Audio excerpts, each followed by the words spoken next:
If you like your coffee as much as I do, you have to try this coffee. It's called Police Coffee.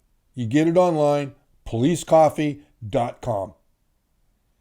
It's amazing coffee, but more amazing is what this company is doing with their profits.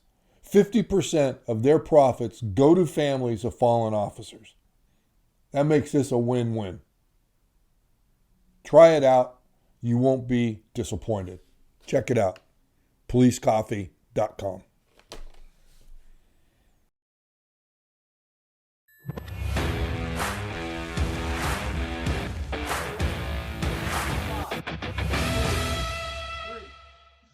All right. Well, welcome to another episode of Mike Nunley Getting Real. Today we have a guest with us that's a police officer who we'll hear a little bit about, and also the owner of the coffee company, Police Coffee. So, Stefhan Bennett, how are you? I'm doing well. Thanks for having me, Mike. Oh man, excited to have you. Been looking forward to this one. So let's start out on the obvious. Well, first of all, let's start out on the personal side of it. You have children. You're a dad. You know, give a little background on you on the person, at least as much as you want to divulge. Well, Mike, I grew up in the San Francisco Bay Area up until high school. Then my family moved to a smaller town in Utah in the mid 80s. A little bit of a culture shock for me there. Felt like I was going back in time a little bit. But I've really come to I've really grown to love Utah and the opportunities it has and just the great outdoors here. I think we have 5 of the national parks here in Utah. So I still have family back in California in the Bay Area. Still like visiting. I'm pretty glad I'm not living there right now due to traffic concerns and whatever else might be going on in California. I'm just curious, is the Bay Area still California? I couldn't say. You're one of those southern guys. I don't know if even the same state. In 1995, I hired on with a large agency and have worked there the last 25 years. So I started in our patrol division like any new officer, answering calls for service, pushing a patrol car around a beat. Over that time, I moved into different things. I was a motor officer for some time. Greatest job in the world. They're paying you to ride a motorcycle. It can't be beat. The only place I would have loved it more is like Southern California. Something where you can ride year round. Here in Utah, it's about a 9-month season. If you don't mind bundling up as it gets colder. So they actually take you off the bike for a few months, and there's just no way you can. Yeah, no, just too much snow and ice. Usually the ice part's what we watch out for. Yeah. I started out on a KZ1000, moved to a Harley Davidson, and later on in my story, when I got to lieutenant, we'd switched to BMWs at the time. So I've been through it all. From motors, I've worked Vice as an undercover detective, working prostitution, gambling, liquor enforcement, human trafficking. I worked for a federal task force for a while with the ATF, where we were enforcing existing federal gun laws on some of our worst offenders, with really great results in reducing the crime in the gang areas significantly. Because too often they get a pat on, or a slap on the wrist is what I'm trying to say. Yeah, exactly. Yeah. And the Fed system doesn't do that. So as soon as we start taking off some of the main players in our local gang crime scene, we really saw significant reductions. Again, that was back in the late 90s, early 2000s. From there, I promoted to sergeant, worked on a bike unit for a while, worked patrol, was assigned to detectives, where I restarted our auto theft unit. And this little known fact, Salt Lake City is actually one of the highest per capita cities of auto theft. The difference, though, is it's about an 80 to 90% recovery rate. So what we see here is more of a rideshare program than actual steal the car and chop parts. But like everywhere else, we're still dealing with those issues of people not getting held accountable for the crimes they're committing. Right. From there, from sergeant, I moved to lieutenant, worked as a watch commander covering the field shifts, then moved to special operations where I became the motor and special events lieutenant, and ultimately moved, while still lieutenant, moved to our investigations division. Spent a couple of years there, promoted to captain, handled one of our patrol divisions, and now work at one of our airport division, which is a pretty broad range of things I've done and seen. Yeah, you've kind of touched a little bit of everything along the way. That was a short version. And during Yeah. that time, during that 10 years of that time, I spent as a team leader on our hostage negotiation team, which is attached to our SWAT team. So of all of the areas that you got to participate in, what did you like the most? What was your favorite? I think as an officer, it was a tie between working as a vice detective and working as a motor officer. As I moved up, auto theft ended up being one of my passions, and it was really neat to see the results we had when we were out there actively seeking out the ones that were causing the most crime. I mean, we had our regular players. And once those guys were identified, you tend to find out that it's a very small group of people creating the highest number of crimes in any city. That's very true. We got them, longer sentences, worked with the prosecutor's office, worked with the courts. And then we saw things starting to drop. So one of the areas that when I talk to young kids, especially about their career choices that they made, and I always bring up law enforcement. I mean, if it's a young man that seems like he would be a good fit for law enforcement, I try to guide these young people into that arena.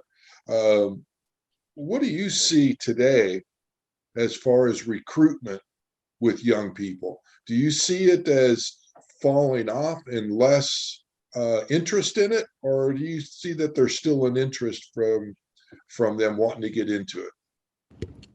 Well, first, I commend you for encouraging young folks to put in for it, because law enforcement and police work is still an honorable profession, regardless of what you're seeing on the news, regardless of what the public sentiment that we keep getting pushed is, because that's a false sentiment. The vast majority of people, recent polls I've seen, put police still, 80% of the people of the population are behind us.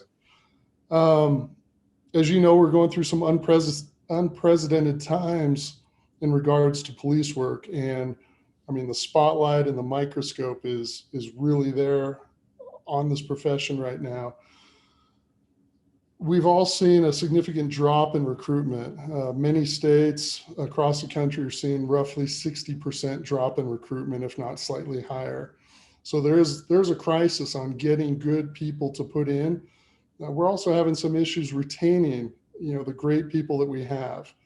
And I think some of that will work its way out. I think I'm starting to see the light at the end of the tunnel. I just don't know how long that tunnel is. I can see the or if that's a light coming at you, or is this? Well, let's hope not. Okay, but it is really important for us as a community to be encouraging folks to put in for these jobs, because we want better officers. We want better trained people. We want people that are empathetic to the communities that they work in and understand the people. And those people are the ones that we want to see putting in, even though the job is so difficult right now. The scrutiny's there. So we need to adapt and be better to reduce that pressure. And I think the only way to do that is, me personally, I think we need pay incentives to hire. I mean, you got to pay for what you want. You want high quality, you're going to have to pay for high quality. I'm not saying anyone's there to get rich, but it needs to be a competitive pay that'll attract new people and will keep our existing people. Right. What a lot of people don't realize is that when an officer leaves the department or quits, let's say a 20-year officer leaves, well, to get someone to fill his place, it's a long process. It's roughly 6 months to a year to even get to the front door. That's you filling out your application, going through a background check, going through a polygraph, going through a psychological assessment. That just gets you to the front door, or a physical test as well. That gets you to the front door. We get you in an academy. There's 14 weeks of academy time, I believe, maybe a little longer. That gets you out onto the street after those 14 weeks to ride with another officer in the field training program. And that's another 14 weeks. Then once you're on your own, you're really green. So really the first couple of years, you're functional, but you haven't really mastered the job. I would say most officers start really getting into their prime, that 3 to 5 year mark. Right. And then they become invaluable. I compare it to doctors going to their residency and starting their practice. They're smart, they're educated when they come out of med school.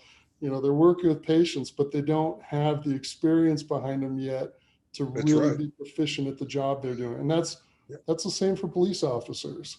Well, I think that actually, I think that can be overlaid into a lot of different occupations. I know that in my field, in sales, I always tell young salesmen that are coming in that is a 3 to 5 year process before you really get to a point where you've kind of laid your hands on every scenario, looked at, every issue or problem, and can then at that point rely on your experience to help you through. But it takes a long time to build up that tenure and experience level. And I think that's, probably more so in law enforcement than anything else. I think another thing to emphasize for folks is that the law enforcement really is a public service. It is a service-oriented job. It is customer service related. Mm-hmm. We all watch cop shows, we watch movies, you think of Lethal Weapon or some other high-zoo, movie. And that stuff is not the reality. It's entertaining. I grew up watching Miami Vice, I love that show. And I'm like, man, someday I'll work Vice and I'll drive a Ferrari and, do all this cool undercover stuff, and we'll be in shootouts every day. Oh, thank God, no shootouts every day. And I never did get my Ferrari. I was driving a Nissan Sentra that was beat up and no hubcaps.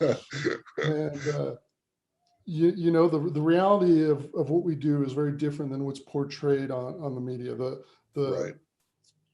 Across the country, we have over 750,000 officers in the United States. That means daily there's millions and millions of police citizen encounters that go unnoticed. Someone stuck on the side of the road that needs their tire changed, and an officer or trooper rolls up and gives them a hand with that. Or, the family that's dealing with a ungovernable juvenile, that kid that's just difficult and they don't know who else to ask. Mm-hmm. So the police show up and they talk to the parents, and if they're really community oriented, they get to know those folks in their areas. That's right. I don't know of a more satisfying job that I can think of than being able to help someone in your community, get their lifestyle improved slightly, or their quality of life improved because you're there. That's right. Well, there's another area when we were talking about recruitment that I don't think most people know or have even heard of, and that is the number of applicants that you need before you actually find one that you can hire as a recruit. And I've heard anywhere from like maybe a small handful, 7, 8, 10, maybe out of 100 that apply, that can go through the psychological, go through the physical, go through the lie detector, go, the background investigation, go through all of it and be accepted for the next step, which would be the academy. Then the academy has a washout rate. And then when you get out of the academy, like you were saying, then you go into patrol, but you're going through it, as a trainee, and that has its washout rate. And so before you get to that police officer that has 5 years of experience, you've gone through an arduous process to make sure that the people that you have on are the right people. Yeah, that is a big deal. And I don't know, again, I don't know how well the general public's versed in what it takes to get to being a police officer. During my career, it's typically been about 30% across the board. 30% of the people who apply make it. People in the academy, we tend to have about a 30% washout rate. We're starting to see people now that'll come into the job, and I commend them when they sit there in class for a while and they realize, hey, maybe this job isn't for me. And they have the courage to say, hey, it's not for me. I'm not suited for this type of work or career. And I think that's very courageous of them to put that aside and not do a job that they're not really equipped for, or where they could put themselves or someone else in harm's way. Right. But yeah, we do see that throughout, even into the FTO program, although by the time you get to FTO, it's usually a much lower rate of washout. Mm-hmm. But it is a concern, the numbers who apply definitely are not what we end up getting on the street. Sometimes it takes us a lot of effort to get enough recruits to fill a class, to fill the attrition rate that most departments are currently seeing. And that's right. What you were saying is right. I don't think that the general public actually hears or knows about the number of applicants that it takes to fill a position. And what it tells me is that a police department, an agency, is doing everything that they can possibly do to ensure that they hire the right people to do this particular job. It isn't as though you can hire somebody out in the public arena, and if things don't work out, you shake hands and they move on. This is a total different environment, to where there's very little room for error, and if you have the wrong person, it can create an issue or a problem. So the agencies, go ahead. As you know, it's a huge issue if you get the wrong person.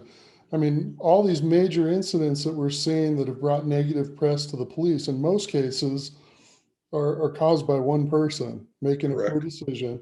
Not saying necessarily that they're bad folks, but they made a poor decision that was questionable. And then the uproar over it, although that one incident is not indicative, again, of the 750,000 officers that you have working, in our country every day doing good things. Well, doing good things under extreme conditions. The decision-making process that officers go through, sometimes on a daily basis, not every shift are they going to, come across a serious incident that takes immediate decision-making to, life, death, but when it happens, I don't think most people understand how quickly that develops. You can go from 0 to 100 within a matter of a second, and if you're not prepared, if you're not trained properly, I mean, you could have a catastrophic outcome for it. And this is the type of pressure, I think, that officers go through on a day-to-day basis that the rest of us in our public-private industries aren't faced with. No, like we were talking earlier, you and I, before we started recording. I'm glad in a lot of ways that the general public does not know that there is the evil that exists in the world in different places, and that there are people that want to do harm to others, and that no amount of talking to will stop them from that. They're only the only way to stop them is to incarcerate them and take them out of being able to affect the general public. I mean, the fact that people go through life in the manner that they do makes me feel pretty glad about our profession in the way that it's able to keep the evil in the dark and not have it affect most of the people. They get to go through life living in a very safe community, and that safety is ensured by having a good police department. Right. Well, Stefan, what do you personally think is a direction that agencies maybe need to change or reevaluate? For me, I think the biggest thing is increased public education of what the police do, what their role is. In many cases over the years, police work's expanded. We've had to deal with different issues that weren't normally a police function. Mental health issues are one of those. We need to be thinking, and this is an aside, but we need to be thinking about funding social service programs to help the mentally ill. We need them off the street where they are a danger to themselves and others, and create incidents that become very newsworthy when the police get involved. One of the biggest things is for our leaders to be courageous, to stand up for the departments that they have. And I'm talking political leaders and various police chiefs need to get in front of the media and say, this is what our police department has trained in. This is what we've done. There's a number of national certifications or accreditations out there for police departments. CALIA is one group, and they require you to meet certain standards, certain best practices to get that certification. And I think the imperative is on the chiefs and mayors to get out and say, look, our police department is one of the best trained, or these are the steps we've taken to fix some of our deficiencies. But I think that education portion is critical. This is why the police acted the way they did in this situation. We can't leave it to the media to make the narrative. We need to get out there and explain why a situation happened and why the end result was what it was. Do you think that, again, personal opinion, do you feel here in California, they're talking about defunding police departments and putting that money towards social workers that would go out as first responders to maybe a domestic call or maybe a child abuse call? Or what do you feel about that? I mean, I have my opinion of having been a police officer and gone into those types of situations. I have an opinion, but I'm interested in, what do you think about that? I think police departments have been around for a long, long time, and that evolution, even though many of us may not have seen it or been alive when it happened, I think all these things have been tried at various stages. And I'm not saying that we should never improve or look for better ways, but I think we got to where we are through trial and error. It seems like in some ways we're going backwards a little bit. Now, I'm not opposed to sending out social workers to certain calls. What I am worried about is their safety, because like we talked initially, it can go from 0 to 100 just like that on something that you don't even think is a critical call. You could be going to a barking dog call and you show up, it's just a barking dog, although it's 2 a.m, and it ends up a barking dog that's barking because there's a burglar in the backyard. Correct. And that can escalate super quickly. I tend to favor, if we're doing the social worker model, I believe in a co-responder model. So you have an armed law enforcement officer with them in the event things do turn. I'm not really opposed to that model. I think them going together does open up some risks, and we'll have to see where that goes. And as far as defunding, that's the wrong answer. Okay, Yeah, if anything, police departments need to be fully funded or funded better than they are now, so we can increase the training that the officers receive. Uh, and another topic that a lot of folks don't understand is that every hour we put an officer in training, that's an hour that they're not on the street doing police work. that's So right. to do it effectively, you need to increase your hiring numbers. You need to increase that baseline number of officers you have in your community to maintain staffing levels, even while other officers are attending training. I agree. I'm going to go back to our conversation about social workers, and let's take, for example, a domestic violence call. Then I'll come back to my opinion and view on the defunding. But my experience has been that domestic violence calls have actually been some of the highest risk of your calls as a police officer. If you get a burglary call, you're going into a burglary. You're mentally prepared for someone that's broken in, somebody that may be armed. But when you walk into a domestic violence, you don't know. Is there weapons involved? Are there weapons in the house? You don't know, the tendency of the person that you're walking into. So to actually just send a social worker into that environment, I look at that as being a little bit sketchy and dangerous. So your model that you're talking about with an armed police officer and a social worker does make sense. I think that would be, if we're going down this road, that's the way to look at it. And I'm fine with trying stuff that's new. If we don't try or make mistakes, we're never gonna advance. Things will always stay the same. Yeah. If we take this experiment and see where it goes, and maybe it's helpful, maybe it's not, we can always go back to where we were. Yeah.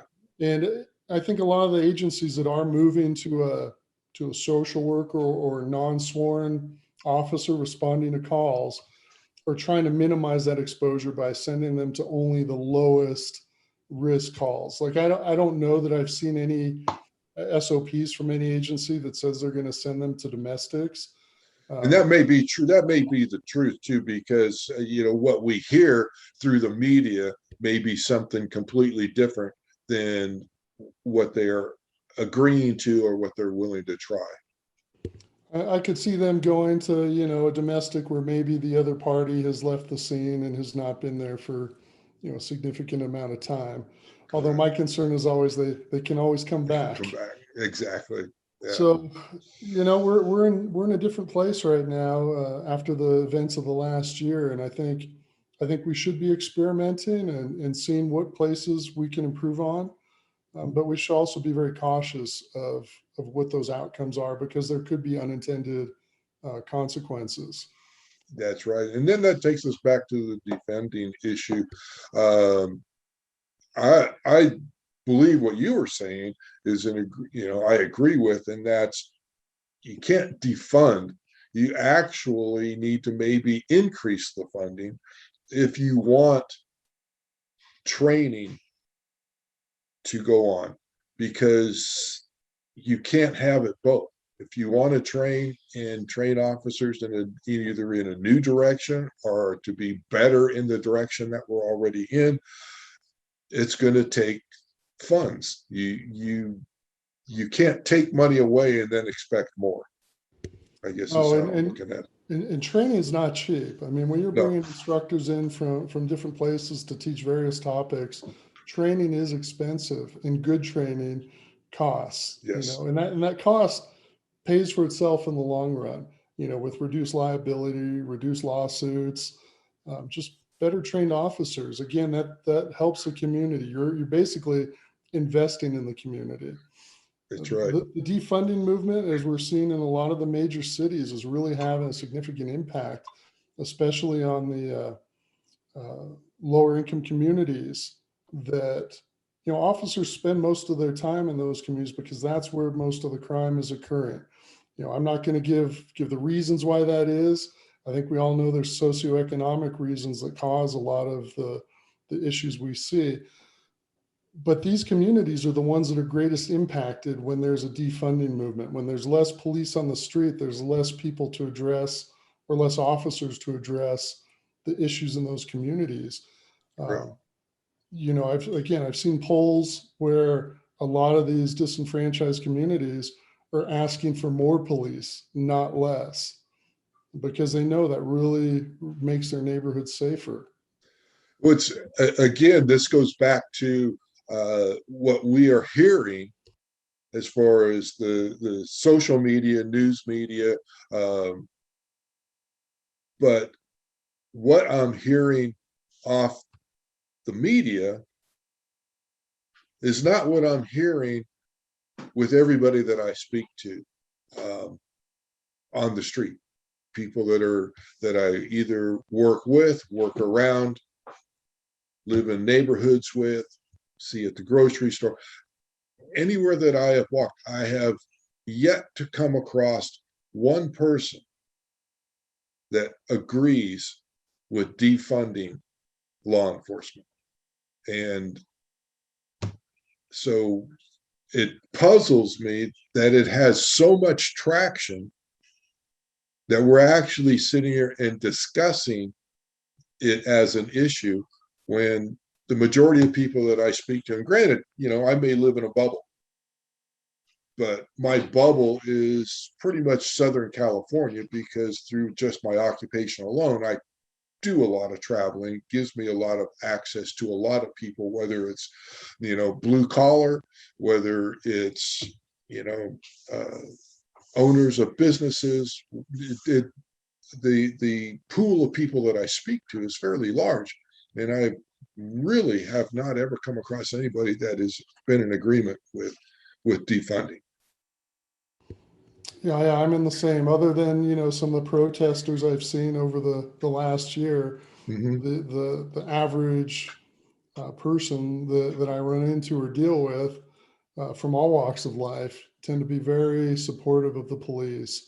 Yeah. In fact, where I'm working right now, I get to deal with a lot of the traveling public, and if I take time to walk through the terminals and just just walk through. Usually I'm walking through just to say hi to my officers, but walking through, I get stopped time and time again with Mm-hmm. people stopping me. Thank you for your service. You guys are doing a great job. Don't believe what you hear on the news. and I couldn't ask for, a better pat on the back, because I know it's not just happening to me, but it's happening to officers around the country on a daily basis. Yes. Yeah. Now let's kind of hit on that. That's a lot of the officers that they're being affected by this. How's the morale? Is it waning a little bit? Is it, how are the guys handling it? I'll be really honest. We're going through some difficult times.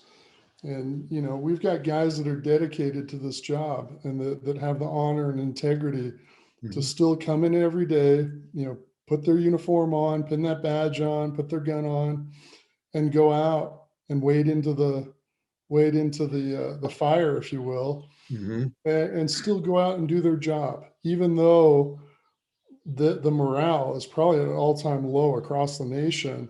The feeling we all get, I feel it too. That the support isn't really there. What I have to remind myself is that that's not true. That's what we're being fed. The support is there for police. I'll hit on the media outlets. I don't think they're being fair to what really goes on every day in the law enforcement community. Right. I agree. I agree with that. I think for whatever reason, and I see it working, and it's the fear that it instills in the average person. People are fearful that they're going to lose police presence. They're fearful that they're not going to have the response time that they are accustomed to.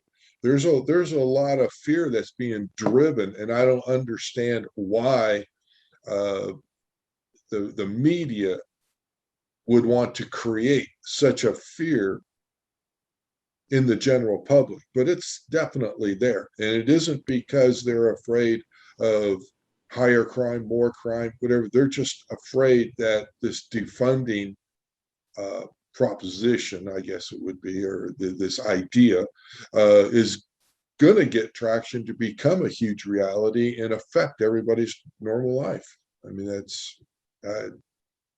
I don't understand how or why it's gotten to this point. Well, let's be real. I mean, sensational news creates good ratings. That's and you know, if police didn't create good ratings, they wouldn't be filming us all the time. that's You know, we're always in the news, good, bad, indifferent. You yeah. know, I looked at my local paper this morning when I got up, and you know, the first 10 articles, well, you know, 3 out of those 10 or 4 out of the 10 were about police situations that occurred in the area over the last day. Yeah. So it's definitely newsworthy. People want to know what's going on in their communities. Yeah. I don't know how anybody outside law enforcement would deal with that type of scrutiny on their job and everything that they did. I can't imagine the guy at the grocery store having a camera behind him every time he stocks the shelves and doesn't turn something the right way. How about wearing the camera on them? Yeah. You know, we're in the age of body cams. Yeah. You know, should school teachers be wearing body cams? Should dentists and doctors be wearing body cams? I mean, people want it for someone else, but they don't want it for themselves. Right. And I think, as you've seen, body cameras, they've been a significant help. They've also been a deficiency. When I was working motors, for example, you know, that was long before the technology was there. I would have loved to have a body camera, you know, when you're dealing with a motorist, because most motorists are like you and me. They're just on their way to work, not paying attention. They just don't want to be late.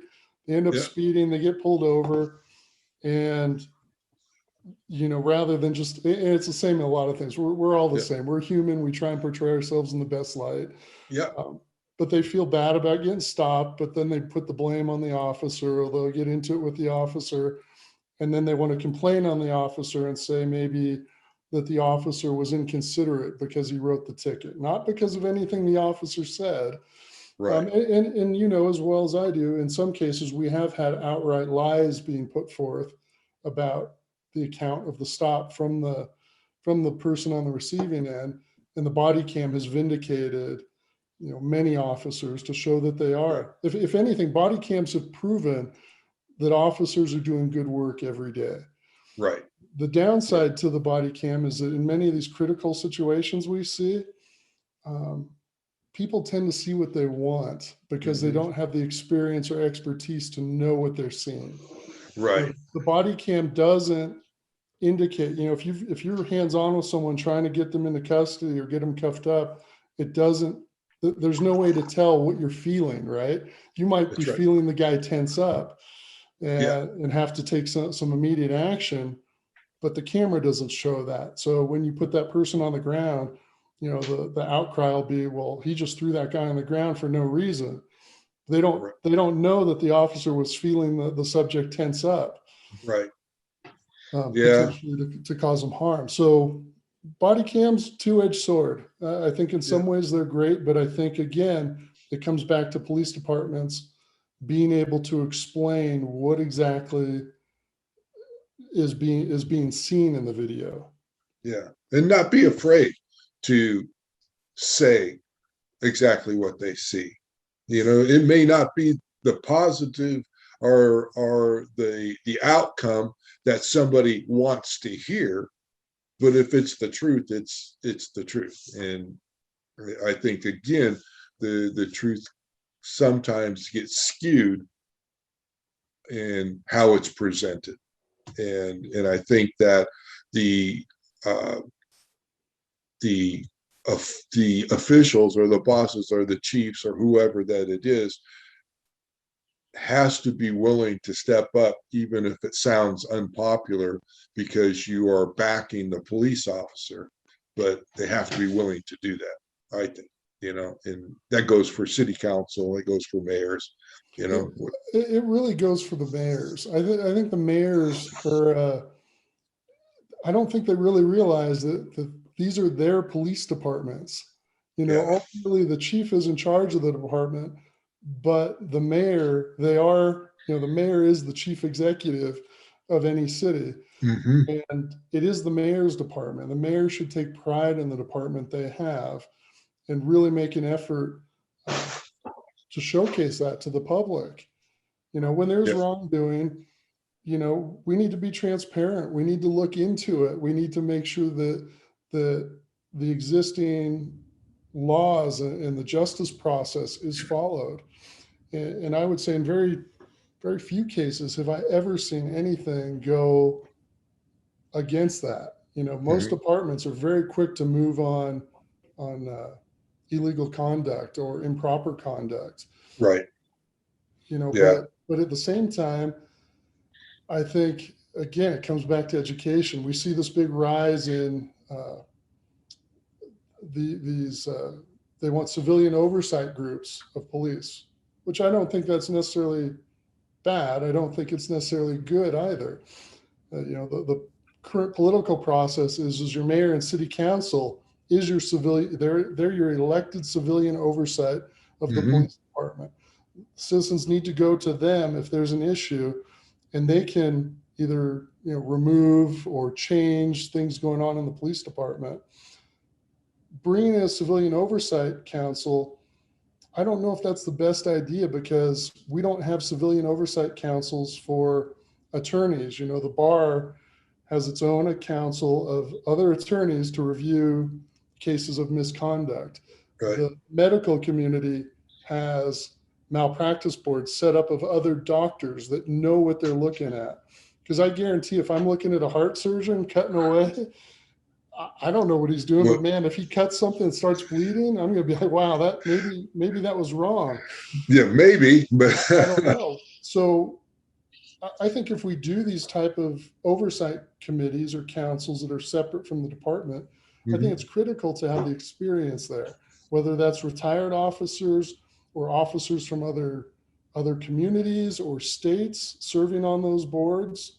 That at least gives it some ability to be impartial, yet have qualified people there that can look at the situation and understand it.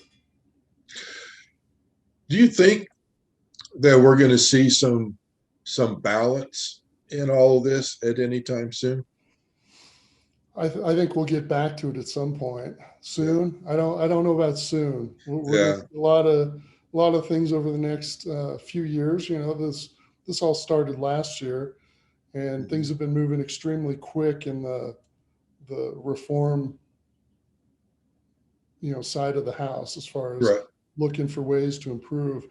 I do think we need to slow down a little bit and really look at the outcomes and see what those unintended consequences are for every move that's being proposed. Stop being so reactive to every situation. No, we should be dynamic, and we as police agencies should be leading that. We should be out in front of this. We should be directing the change, and we should also be educating the public on why some of the procedures we do are the way we do things. Yeah. I think that's at that point, if we get to that point, I think that's when we're going to start to see a little bit of balance come into play where both sides can meet somewhere in the middle and work up a solution that's in the best interest of all citizens, not what's in the best interest of one group or another group, whether it's the police department, whether it's politicians, whether it's one neighborhood or another neighborhood. It's got to find a balance that's going to be workable for all of us, and I think that would be a first step, is police departments leading that way. I think people need to realize that police departments are out there trying to keep the playing field level, trying to ensure that every individual's constitutional rights are protected and upheld. Right. And that includes their civil rights. All those things are the police are the neutral party. Like, we shouldn't even be involved in these partisan politics that are occurring every day. Not at all. The police are neutral. They're out there trying to keep the playing field level, trying to keep their communities safe, trying to make sure that you can go through your daily life with none of these distractions of the crime that could be occurring to you. That's right. That's kind of that'd be like the armed forces being political. I mean, you can't have that. They have to be non-political. So when they're called upon in the best interest to protect the United States. So you can't have politics involved in that any more than I believe you can have politics involved in the law enforcement. And the other part about law enforcement that I think has been lost for quite a while, and that's the men and women that have taken on this responsibility, have taken on this job, are dads and mothers and sons and a brother or a sister, or they pay mortgages, they have car payments, they have children, and they're out there coaching little league, they're coaching the basketball teams, they're a part of Boy Scouts and Indian Guides. These are real people. We're not going to a locker in the morning and pulling somebody out of the locker and unplugging them and putting them into a patrol car. Not yet, anyway. Yeah. but these are real people with real feelings and are out there doing a job no different than I'm doing my job, no different than an electrician is doing his job, no different than a doctor doing his job. These are people that are out there that are going to work every day and doing the best they can and are really good people. There are really good people out there doing this job that have really good morals, that have honor and have character. And I think that the saddest part that I feel is we have taken this field, this law enforcement, and taken it down to a place where anybody that's involved in it no longer has a personality. It's just, they're just a product.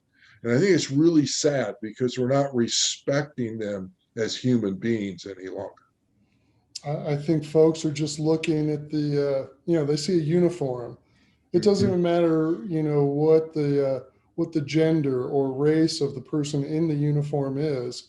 It's right. Just your uniform.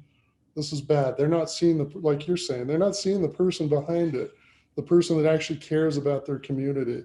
Right. I love the city I work in, and I spend a lot of time in it, and I really love the people there. They're good people.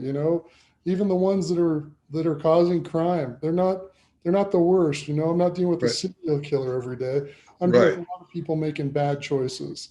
They don't see any other means of eking out a living other than committing crime, or they have an addiction problem. They're not bad people. They're people making bad choices. When I talk about the evil in the community, that's a very small percentage. Thank goodness. Yeah, absolutely. But go ahead. The vast majority are just people making poor choices, and they're, I've talked to them. They're people too. Some of the most honest people I've met have been some of the most prolific criminals, in the community, and it boggles my mind that someone can be involved in that type of activity. Yet, if you've built that rapport with them, you stop them. Hey, what's going on? Oh, yeah, I did this. Do you have any drugs on you? Yeah. And they just hand it over, and you feel so bad because they're just being honest. Yeah. But really, that's the outlook police officers have. Right. Just because someone's committing a crime, they're not judging them for that. They're judging for the fact they did commit a crime and that they need to be held accountable for it. But they're Yeah. not judging people based on anything else other than the actions that they've. Well, and I think that right there is something that's lost on the media, on certain people, is that when somebody does something wrong, our country, our society is built on laws and rules, and that have to be held up. You can't just allow everybody to do what they want to do. It would just be utter chaos. So when somebody breaks the law, it's not the police officer that's putting them in prison. That's another complaint that I have, is everybody wants to point at the police officer and say that the police officer is the one that arrested him and put him to jail and he went to prison. It's not the police officer. It's our laws. It's our judicial system. It's how we as a society work together. And it's just police officer, law enforcement. It's just one aspect of that whole process. I'm glad you brought that up, Mike, because that's a topic that's near and dear to me. And we keep talking about what the public doesn't know, they don't know. Mm-hmm. One of those things is that the police are out there doing their job every day. They are out taking their calls, taking people to jail, taking criminals off the street. And like you said, that's just one part of the criminal justice system. But what they don't see is once that person's in jail, currently nationwide, we're seeing very short time served in jail prior to them being convicted. Mm-hmm. They might go to jail for the night, or they might be out in a couple hours after they're booked in, sent out on their, with a promise to appear in court when that date gets set. We're seeing lighter sentences or charges being dropped by various prosecutors on people that should be held accountable for the crime. Almost like there's no punishment for doing criminal activity anymore. We saw a lot of that this summer, where there was very much a rollback of holding people to, no, we are a nation of laws and we are about order. And yes, everyone has a right to voice their opinions. They have a First Amendment protected right to free speech. And if they feel that there's,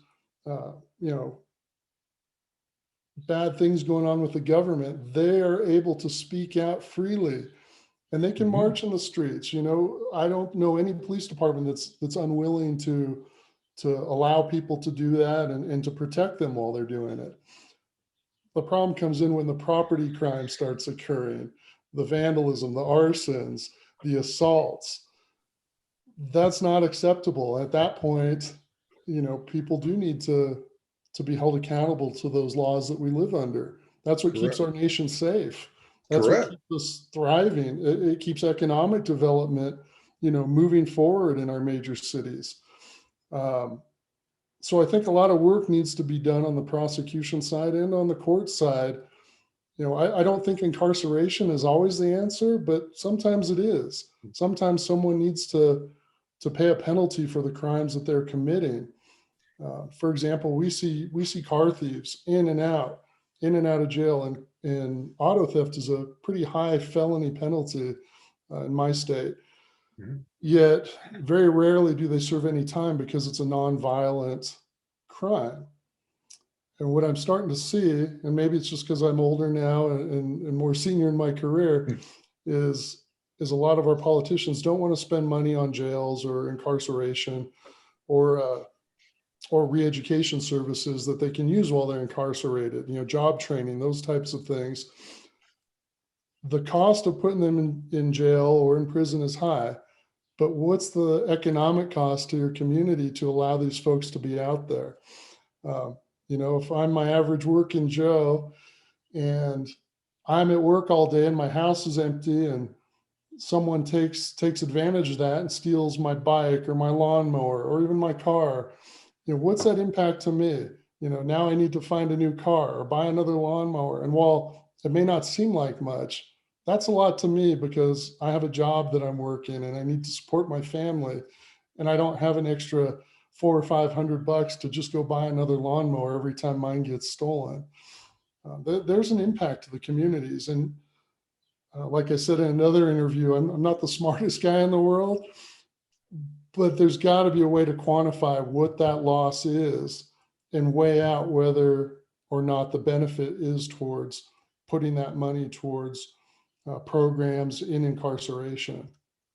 Well, yeah, and it's not only uh, the idea. If you look at the process and they get arrested, they get they get booked, maybe they get released on their own recognizance, then they go out and they do exactly what got them arrested in the first place before they even go to court, because they've been allowed back out on the street. And some of these individuals, that's all they know. That's what they do, whether it's drug related because they have an addiction problem, whatever it is that's driving them to that. We're not fixing the problem. We are almost exasperating the problem. And when people are so upset with police officers making these arrests and feeling as though that they're being, unjustly picked on, that's why we have an actual judicial system. It's not the police officers. And this is kind of my point, is that the police officers are carrying the brunt of the whole system. They're just a small piece. They're just the beginning portion of it. After that, then the system is set up. Everybody has representation. Everybody has legal counsel, whether they pay for it or whether it's a public defender. They get legal counsel that protects their constitutional rights. And I just, if they have done something, police officer makes the arrest, puts the information down, it goes to court. The prosecuting attorneys see what they have to work with. Public defender sees what they have to work with. And if that person is incarcerated off of evidence, I don't understand why that is a problem. Why they, at that point in time, it's you've done something wrong. It's been proven you've done something wrong. Your constitutional rights have been protected. You've been, by a jury of your peers, proven guilty. If you go to jail or if you get, suspended sentence, whatever that it is, you have earned it. Why is it that we point the finger? And that's one of my biggest concerns or issues. The police are probably the easiest target, if you will, to allay that blame to. Mm-hmm. The reality is I think we as a general population, every one of us, should have a lot more focus on what's going on in the prosecutor's office and in the court system. I know early in my career, there was a group that used to sit in the back of the courtrooms during trials. I think they were called Court Watch. I don't know if it was some nonprofit or something, but they'd sit in the back of the courtrooms and they'd wear a very conspicuous pin on their shirt that said Court Watch. Mm-hmm.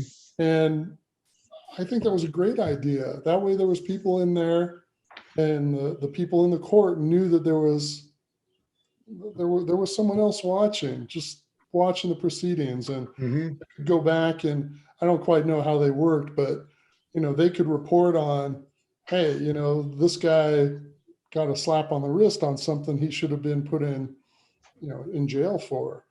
Right. The scrutiny needs to go there, because I think by and large the police departments are doing their jobs to the best of their ability. Exactly. I think we need to look at what's going on with the other parts of the criminal justice system and where improvements can occur there. I know we're seeing things in some of these larger cities I know LA pops up on my news feed a lot, where we have prosecutors in there that are basically choosing not to enforce certain laws. And I think that puts people in a very bad place, because they were put in a position to prosecute lawbreakers. And when they choose to just, I'm not going to enforce that law, I don't think that was the founder's intent, Right. with the Constitution, how we got our court system the way it is. I don't think it should be their choice. No. If that's going to be a new direction, okay. But I believe that we have protocol to get us to that new direction, and it's not up to the prosecuting attorneys to decide whether they will or won't. Yeah, there needs to be some change on that end. I don't know what the answer is. No.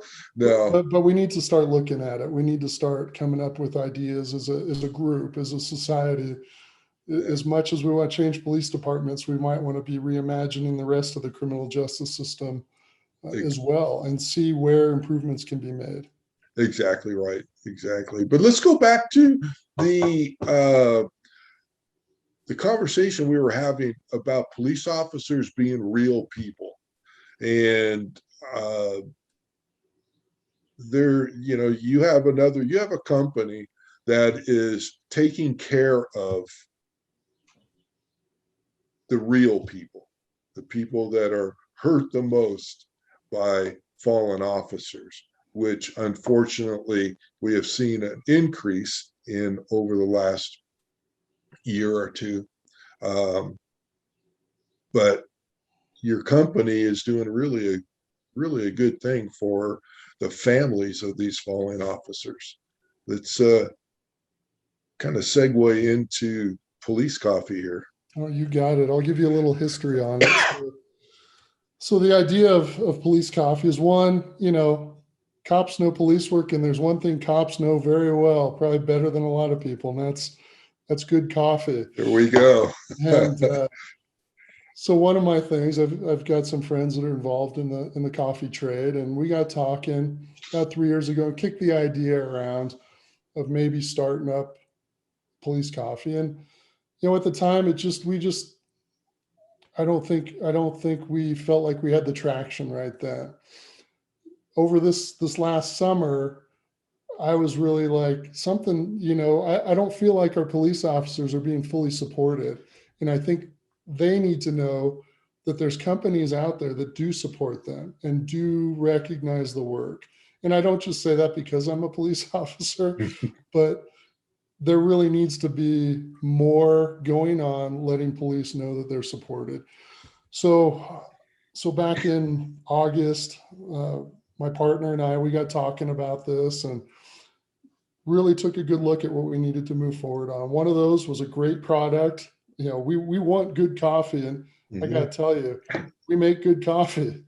Yes. The second thing is we want to put our money where our mouth is. And one of those things was giving something back to the police community and the families of police officers. So what I did was I ended up looking and really researching different charities. And you're probably aware, Mike, that a lot of charities, they put on a big show, they ask for a lot of money, people donate a lot of money, but what actually makes it to the people that need it, the groups that they're saying they're soliciting the money for, is often very minimal. Sometimes it's less than 10 cents on the dollar that's making it to the end user. So I was very cautious about that. So I started looking through different groups, and I came upon a group called Concerns of Police Survivor. COPS is their acronym. Great organization. I looked at a number of different independent sites that reviewed them, and they actually put 90 cents of every dollar, sometimes a little more than 90 cents, to the end user, to the families, spouses, children of fallen officers. And we got in touch with them and asked them if we could partner with them and help their cause, and in essence, help our cause. And they've been very supportive. And what we've done, unlike other agencies or other coffee companies, is you see a lot of places saying we donate 3% or 5% of our earnings to a company or to our charity. We decided to really put our money where our mouth is. A lot of us are cops and we know we're not going to get rich there. Well, we start a business and I'm not intending to get rich there, but we're donating 50% of our profits. 50% of our profits will go to concerns of police survivors. So I don't know of a better endorsement than saying that this really is about supporting police than giving that much back.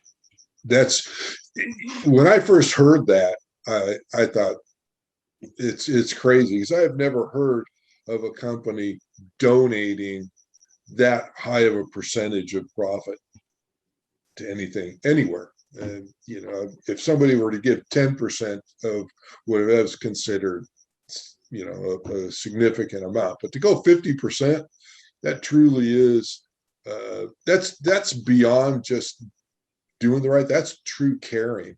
That's showing that you have an affinity for these people, and especially for the families that have sacrificed and lost a loved one in the line of duty, protecting us. That's huge. That's huge. They're great. They're a great organization. I can't say enough good things about Concerns of Police Survivors. Mm-hmm. They really have some great programs, retreats for families, retreats for the spouses, therapy that they offer to the families, a lot of different get-togethers where, these groups that have experienced such a horrible loss can get together and discuss, how they cope with it and how to overcome it and not get stuck in that hole that you can be caught in when these tragedies occur. Right. So we're doing our best to really live up to that. It is a labor of love for us. We really hope that we can really build the company up to where we're really writing some significant checks to them, and that depends on the support we get from the public that buys our product. So, tell me about how is the growth going? How's the company, in such a short period of time? You happy with it? You happy with the progress? I am. It's steady. It's organic. We're, we opened our doors in October, our online doors, and we started, really picking up business. It's been steady.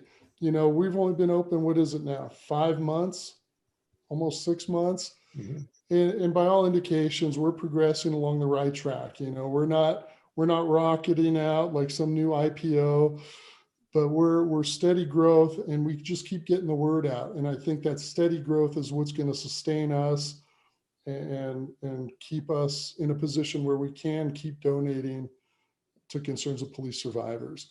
And again, I'm telling you, we do make a great product. I know everyone says that. Yeah. We still do very small batches, pretty close, or at the time you order, it's being roasted and put to good use. I know that the people that I have spoken to that have tried it for the first time have all said the same thing, that it is really good coffee. I mean, and people take their coffee serious. It's yeah. I mean, it's that's not an easy industry to get involved in, and because you could fall flat pretty quickly with you talk about scrutiny of people and their coffee in the morning. It's not a whole lot different than the wine industry. You've got folks that really, and I'm one. I love red wine, and there's so much variety out there. And over the time, especially in the last couple of years, I've really become what I call a coffee snob. Mm-hmm. Really able to. Well, I would hope so. Really able to identify different things. We probably all start out drinking coffee with a lot of cream and sugar in it. If you're putting a lot of cream and sugar in it, you can really grab any coffee or instant coffee off the shelf. And it's all the same. Doctor it up.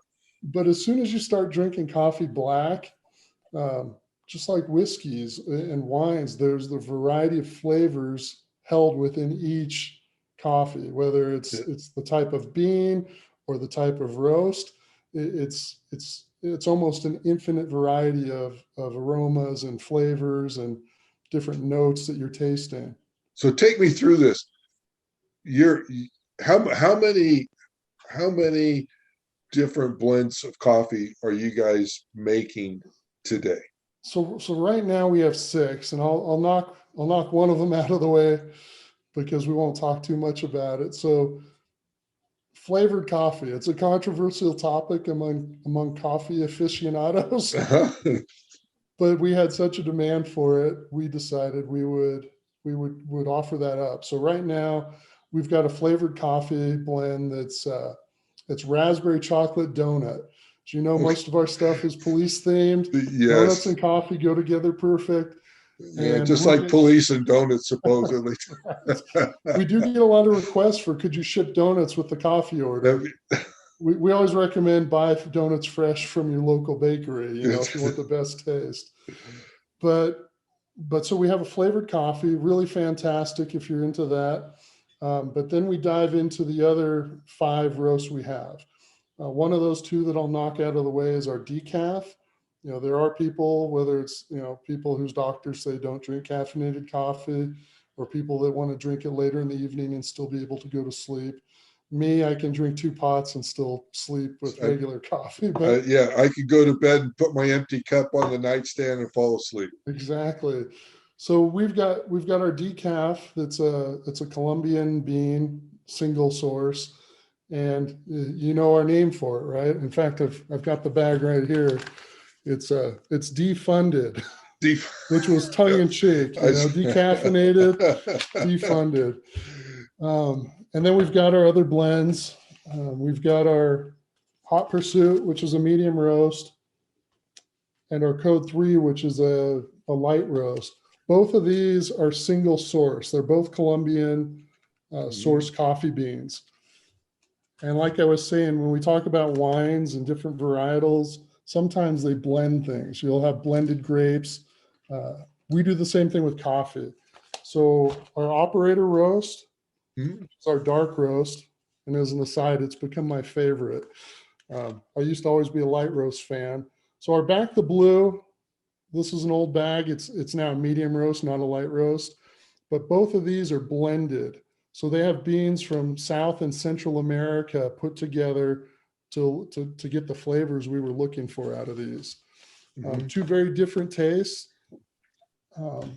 Phenomenal coffee. So tell, who tastes it? Are you the taster? There's a few of us that taste it. It's yeah. Not one person. You might have someone with bad taste. It's like, oh, this is great. Yeah. So we typically have 3 or 4 people that do the tasting to decide if that's. So do you taste like a wine taster does, taste and spit, or do you? Yes, it's very, very similar. A lot of times you're taking a sip off a teaspoon, or you're taking a quick shot of it and doing the same swish around in your mouth and let it settle. And there's definitely an art form behind it. Have you gotten better at it? I think so. I can't say, but I'd like to say yes. One of the things I've also discovered is that, we've got some really great roasters, and roasting is really a key component to the beans. So in addition to each of the beans, depending on where they come from, the different regions they come from, they're infused with different tastes already. But then you get into the roasting thing, and now you have another variable to play with to get different tastes out. We can take the same bean, make it a light roast. It's going to taste very different than if we make it a dark roast. And I know you're going to ask me, what's the difference between a light roast and a dark roast? There you go. It's really only about a couple minutes. About 2 minutes of roasting. So what does it change? Just I mean, obviously it's roasted longer, but those 2 minutes are all it takes to go from a light to a dark.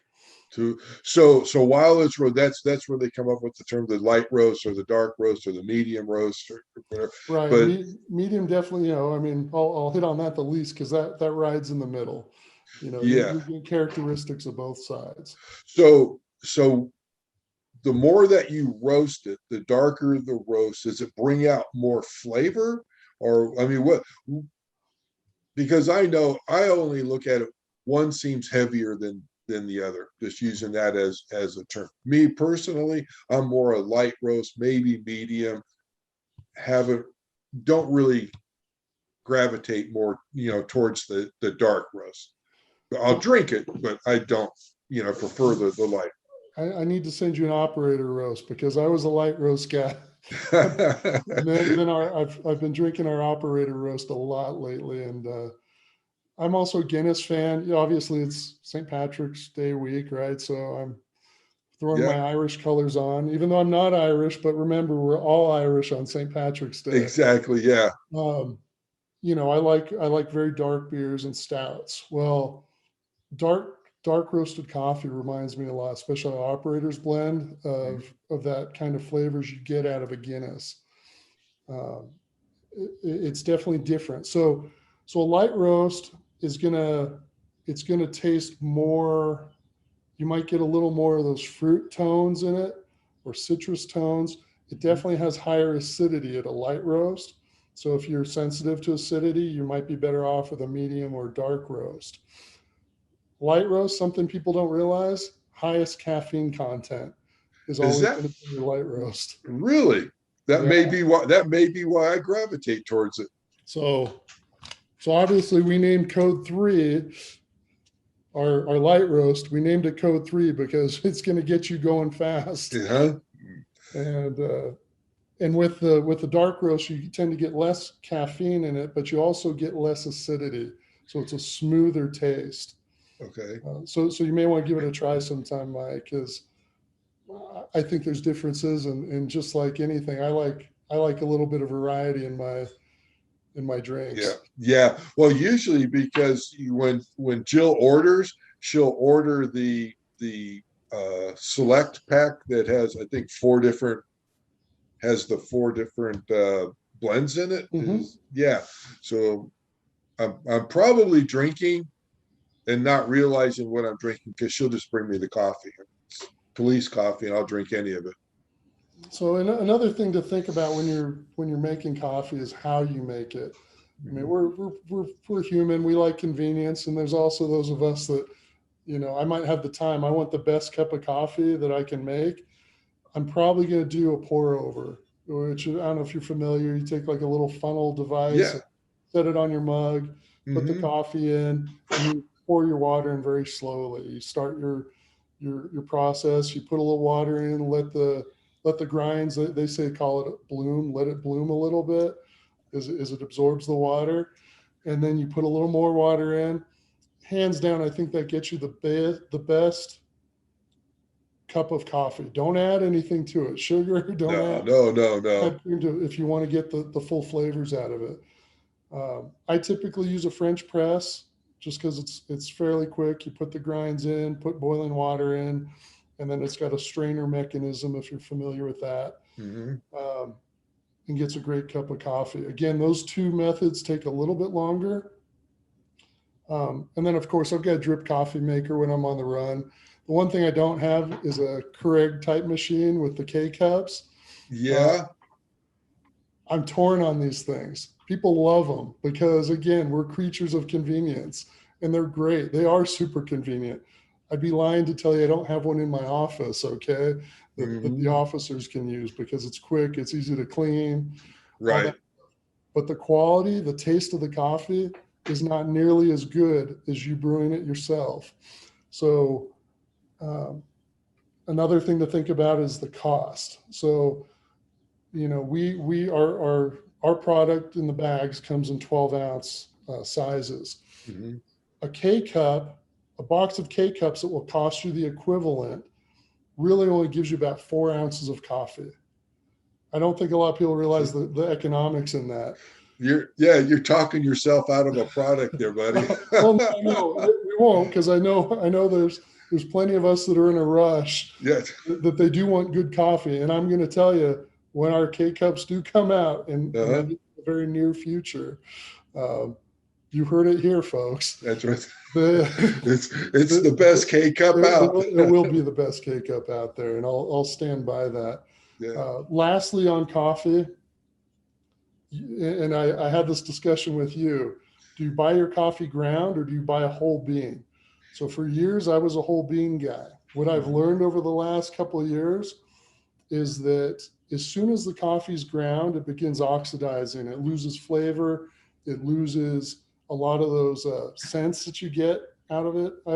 They're notes. Right. You lose a lot of that. And the longer it's not used, it loses more of that.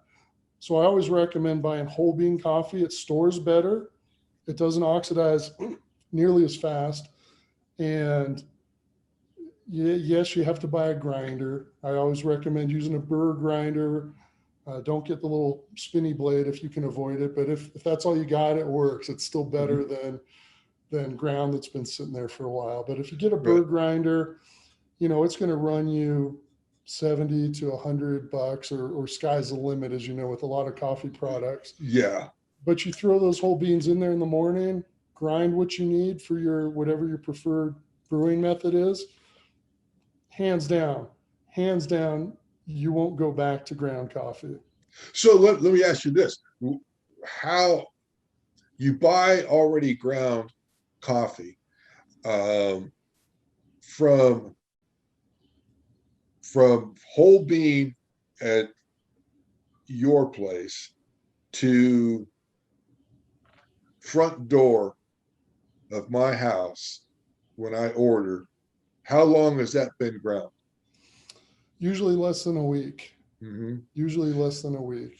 So how long when you grind it, and so if I were to grind it, say the evening before, because that's usually what you talk about, convenience, we'll set up our coffee pots and we always run 2 coffee pots at the same time. So that tells you the household that we have.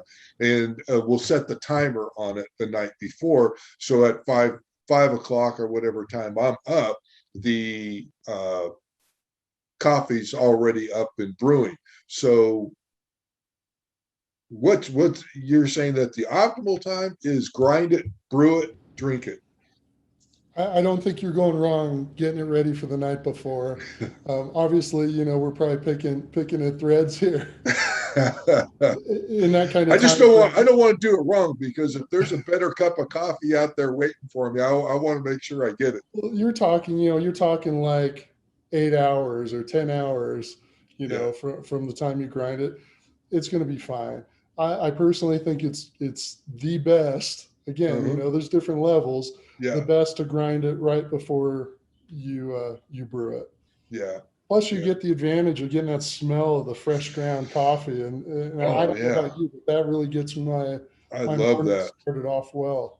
So, what's happened to coffee? Because I remember being a kid, and we had this conversation about the old percolator coffee maker that would sit on top of the stove and percolate, and I remember being a kid and having the smell of coffee run through the household in the morning. And you don't get that anymore. You just, I can stand in the kitchen where the coffee pot's going and not smell the coffee brewing. I couldn't tell you. I think one, convenience, right? You got a lot of people moving to single cup coffee makers like the Keurig or the other brands that are out there. Which really doesn't make the whole house smell. No. A lot of us are using, electric coffee pots versus the old percolators that were sitting on the stove. Sure. And percolators, I'm interested in them. I don't have a lot of expertise. They seem kind of like magical items, but I'd like to try one to see what I'm missing. Or I like all kinds of coffee. I like trying different types. Are you familiar with Turkish coffee? Have you ever tried a Turkish coffee? No. I'm familiar only through conversation. I've never had it. So Turkish coffee is another one of my favorites when I can find it at a good, Middle Eastern restaurant. What they do is they basically grind the coffee to almost a flour-like consistency. It's not filtered. They put that in there in the cup, and they mix it up, and it's almost like a coffee milkshake. It is very dark, it's very flavorful, and it's very strong, but not like anything most of us living in the United States are used to. Right. But definitely something I recommend trying. Yeah.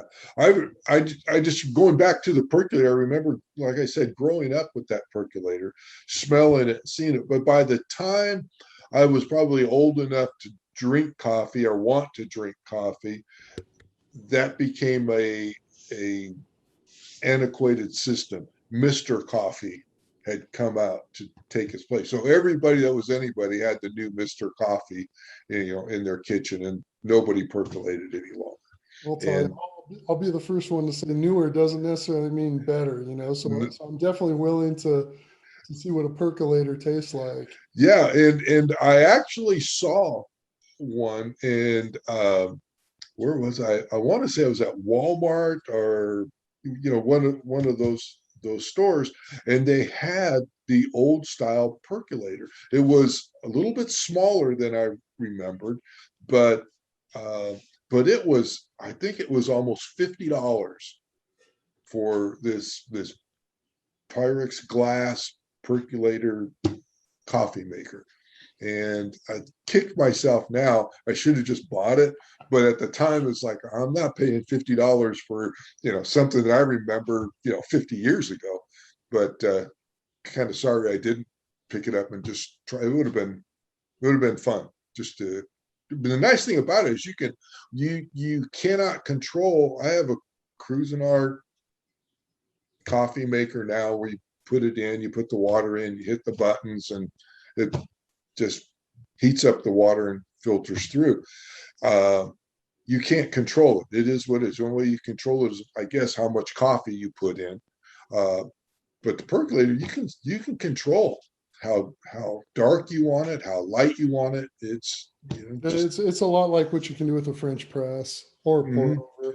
It definitely gives you a little more control on how you like your coffee. Yeah. It's I think really when you look at it and how that little glass piece with the stem and it percolates up onto the cover and goes down, it's actually like a pour over. Because that's all it's doing. It's just percolating the hot water. Hot water comes up, hits the glass cover, and drops down on top of the. Plus there's something to be said just about the experience. Yeah. The what you're experiencing while you're brewing it on percolator with the bubbling up. Again, coffee's a ritual. It's a morning ritual for a lot of people. And that really can define your day. Good morning ritual gets you prepped for what's coming. Oh, yeah, absolutely. And also too, it'd be a conversation piece sitting on the stove. It'd be kind of like my young daughters the first time they saw a payphone. They didn't know what it was. I don't think most kids now have seen a landline, the old Bell telephone. No.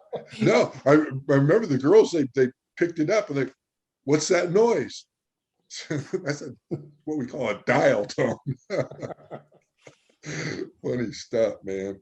So, okay, one other question on the coffee. How does a guy, a cop, even though you love coffee, go to making coffee? I mean, there's a lot to that. It's like, who do you go to buy your beans in South America? When you get, how did you know what equipment to buy, how to use it? Did you have some guidance, or did you, I don't know, did you go on Google and figure this out?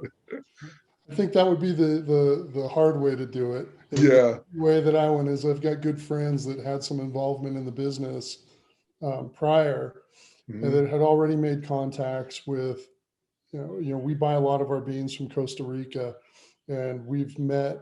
I have not yet. I'm planning on going down there this year if COVID allows travel again, to visit these different farms and visit the growers, because we like having that direct relationship. Because again, it's not to get super environmental, but coffee is a big thing in the world. It's actually the second most traded commodity after oil in the commodities market. I believe it. So we like to know where our beans are coming from, who the growers are, and if if the trade is fair. We're giving that, we're not taking advantage of it. We're giving them a sustainable amount of growth and able to support their families and their workers. Mm-hmm. So, but back to your question, it helps to have people that have some idea, Right. Like I said, I'm not the smartest person, but it helps. I know where to go to get things done. Yeah. And I think that's probably the same for a lot of us. I don't know everything, but I do know people that know things that I don't know. And that's what you do. You go to, it's no different than me and this podcast. I know nothing about podcasts. Barely knew what a podcast was 6 months ago when I first started. And if it wasn't to these two characters behind me and my tech crew that put all of it together, you and I wouldn't even be sitting here having this conversation. Right. Yeah. With the coffee, I was lucky to be in the right place at the right time with some good folks. But I'm not afraid to make a mistake either. There's a lot of trial and error in this. I bet. A lot of the whole brave new world is the whole internet marketing. It's opened up a lot of doors and a lot of reach that most of us would have never, ever had before.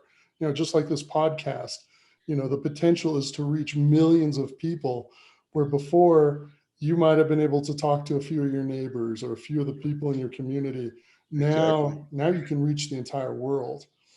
And I think that's a great opportunity. And again, back to the core business is we want to make good coffee, and we also want to support concerns of police survivors.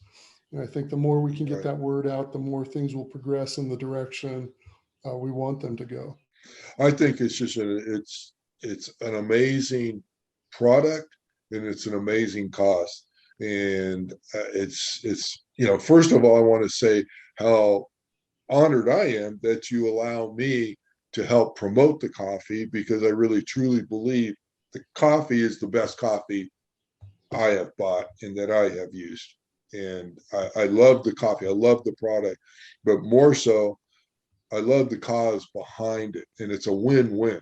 You get great coffee, and you are supporting an amazing cause. And I'm the father of two law enforcement sons, and I also have a grandson who's in law enforcement. So it makes it even, it resonates even a little more with me. And I appreciate what Police Coffee is doing for all those families. That's amazing. No, thank you, Mike. And we appreciate everything you've done for us, getting the word out. As you know, I gave you a discount code to give to your listeners or viewers. Yes. And that's MNGR10, MNGR10. And that'll give them 10% off on their orders on the website. As you know, we've got 5 different types of coffee roasts. I take it back, 6 with the flavor. You keep forgetting that. Yeah. And we also have some really good merchandise. We've got, these car mugs that are insulated, keep you from spilling. And then we also have these camp mugs that some of them are insulated. We also offer one that's a tin mug. Yeah, that's one I like that one. And that's one of my favorites. Yeah, because for me, I don't like cold coffee.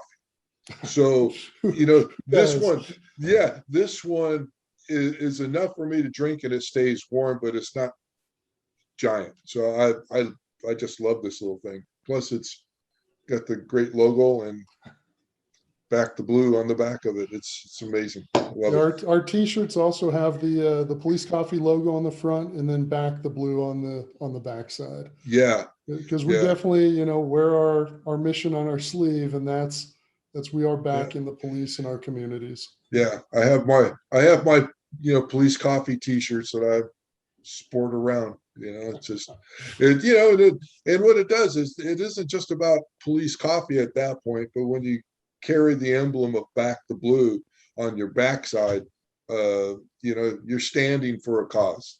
You're making a statement. Absolutely. And I'd like to see people on both sides of the political aisle wearing those shirts. Yeah. But I also know I'm not going to get everyone. Not everyone wants to support the police, but I want the 80% that do. that do, and I think that, you know what, hey, maybe between you and me, we're going to reach those people, and we'll make sure that they do, because we both look at it as a great cause. That's for sure. Let's hope the reach is there. Yeah, yeah, I would love to think so, but I think that there are people out there willing to hear the message, and I think that's a huge start. And I think that us sitting here today, having a conversation about law enforcement, about defining what law enforcement really is. It's human beings going to work every day, guys and girls that have families and are committed to their neighborhoods. And I think that, that goes a long way in humanizing law enforcement. I think that needs to be done. And I couldn't agree more on that. I think what we're going to see in the coming years is a push back to community-oriented policing. I mean, things go in cycles, but again, Sure. These things cost money. But what that does is it allows more officers to get out of their cars, talk to people in their neighborhoods, get to know them, get that face-to-face time that they know Mike the cop is working in their neighborhood. Or Stefan is working in this neighborhood. And if there's a problem, I can go to him and he'll help me solve that problem. That's right. That's right. And it allows the police officers to feel like they're a part of the community and meeting people on personal levels in their industries. I did that for about a year or so, and I was a liaison with the community businesses, the small businesses, and I would go in and out of all the small businesses and, talk to them, if they're having any issues, if they're having, people stealing, if they're having graffiti, if they're, whatever it may have been, but put a face with the law enforcement, which really kind of united the small businesses and the department, so it was good. I just believe that law enforcement needs to be humanized, and I think that the men and women of the departments and the agencies and law enforcement in general, and whether this is city police, whether it's sheriff department, whether it's FBI, it doesn't make any difference. They're all into law enforcement, and they're all doing a great service, and we need to start being a little bit more appreciative of them. I couldn't agree more. So, well, Stefan, this has been a great podcast. I think we did exactly what we had talked about, sometime early on before when we first started talking, and that's we had just had a very, very good conversation all the way around. There wasn't any dead space, that's for sure, between you and me.